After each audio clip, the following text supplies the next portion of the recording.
You want your hat on? Yeah. Say bye. Hi. Say cottage. Dada. Say let's go.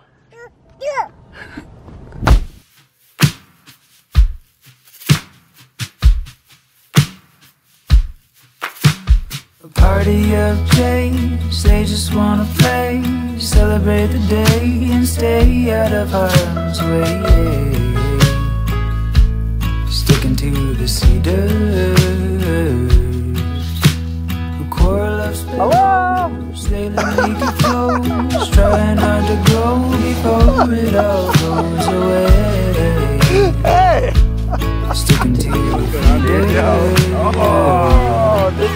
Oh, a parliament of all, sitting on a nearby tree. Ooh, there, now you, I hear the birds singing, and I just keep thinking that it could be nice to hear you one more time. Nice to hear you one more time. Nice to What's up, everybody? Welcome back to Good Word Wednesday. I am up in the middle of nowhere. Meg and I and Clem are visiting some friends at their log cabin, and I've completely lost my voice, which is kind of fitting for the theme of this week. It seems like everybody these days is talking about the hustle, the side grind, and especially on YouTube, this is like a big theme, and I love work. I think that's like important to state up front, but this work hustle lifestyle always has a way of backfiring on me. It's like usually it starts well and I'm like, I'm gonna work harder than ever before, and I pick up projects and work on something new, but then after a couple of weeks or months of just grinding it out, the wheels start to come off of it and I start to get really stressed. My body begins to fail me because in between shooting the drive up here and being off for one day of rest, I've completely lost my voice. So you work and you grind and you get things done, but there's always something else. You check something off the list, there's always something after that. The work never ends, and you can never accomplish enough to feel like you are worth something if your worth is always tied to what you produce. Casey Neistat, I love you, but work harder has a real dark side. It was 8 years ago when Meg and I first started feeling the pressure of this hustle culture was like stealing our life. She had just sold a children's clothing store. I was working at a church in Toronto and at a group home and in seminary full-time. We owned a house downtown and we were starting a new church community, and we felt like we were gonna just lose our lives. And that's when we heard about this idea of Sabbath. Now, Sabbath is an idea that comes from the Jewish creation story and was later picked up by Christians. But you don't have to be religious to take part in Sabbath. You just have to be a human being. In the Jewish creation story, God creates all things in 6 days, but on the 7th day, God takes an intentional day of rest, which seems odd because it's like, clearly God doesn't have to rest, but that's exactly the point. God is modeling for us what all of creation's rhythm is going to look like. Work hard 6 days a week, but you have to take 1 day a week to stop and be still and not produce anything. It's 1 day to find your life again. Now, lots of Christians take this day on Sunday, lots of Jews on Saturday. We realized that for our life, it had to be Friday. And so we put on the calendar Friday, Sabbath, a day when, to quote Rob Bell, the work is done even if it isn't. And so Friday morning, my wife and I turn off our phones. We walk instead of driving. We go for coffee or play cards with friends. We read books and go for hikes. We, to quote Eugene Peterson, take a whole day to play and pray. And of course, all of that has changed now. We have a toddler, so our Sabbath is very rarely fully relaxing, but it's continued to be the anchor point of our week. And sometimes our Sabbath is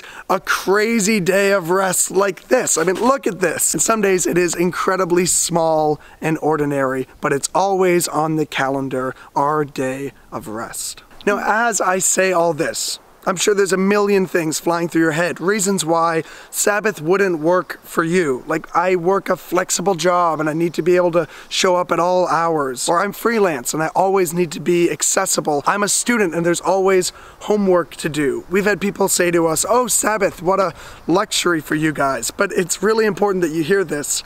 Sabbath isn't easy. Doing nothing sounds easy, but it's actually really, really hard. Just climbing in here for this cabin day was like exhausting. There were a million reasons why we wouldn't want to bring our daughter on this sort of trip. Sabbath often requires evenings of finishing up work or one last load of laundry at midnight the day before Sabbath begins. And there is always a cost with Sabbath. When we started Sabbathing, Meg had to go down to 4 days a week to make it work, and we lost 20% of our pay. I've had to say no to great opportunities in order to guard our Sabbath. If you Sabbath, there will be some things that just don't get done. But there's also a cost to not taking times of rest, and that cost could be your life. That your life becomes exhausting, full of striving, never accomplishing enough. There's the chance that you'll keep working harder and harder with more and more hustle, and at the end of the day, you'll be burned out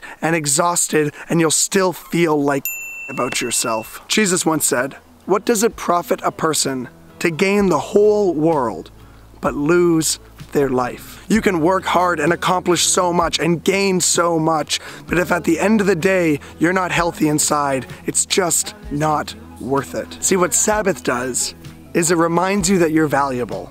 Just you as a person, you are of value, not because of what you do or how much you accomplish or how hard you work. You're valuable because you are of value. And you better believe that God loves you, not because of how much you accomplish, but because you're his kid. What Sabbath really does, it keeps us human.